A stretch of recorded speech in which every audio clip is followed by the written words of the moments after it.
Profitant justement de sa présence, les élèves de Gamba recalés à l'examen du baccalauréat pour trafic de bulletins se sont constitués en collectif pour solliciter du ministre de l'Éducation nationale une certaine indulgence pour cette année. Retrouvons une fois de plus nos envoyés spéciaux Lariska Lormamengi et Syria Karis.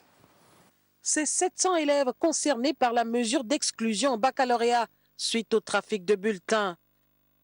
Les jeunes se sont constitués en collectif et ont profité de la présence du ministre de l'Éducation nationale, par ailleurs fils de la localité, pour solliciter son indulgence.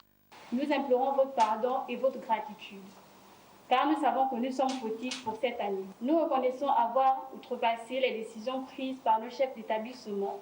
On ne considérons pas la notion redouble la première sur nos bulletins de l'année antérieure. Bien que nous ne pouvons changer le passé, nous vous demandons de bien vouloir agréer à nos excuses, Monsieur le ministre.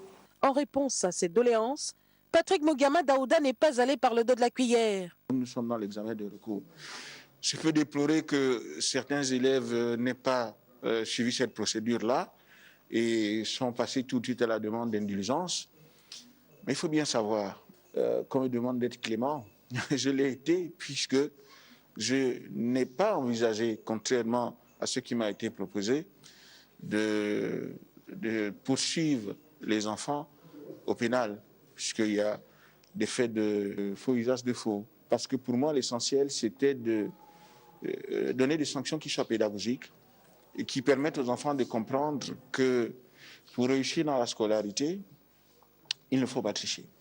Aux membres du gouvernement d'ajouter que ce n'est pas de gaieté de cœur que de telles décisions sont prises à l'endroit des jeunes Gabonais. Seulement, c'est le prix à payer pour assainir le milieu éducatif et rendre au précieux sésame ses lettres de noblesse.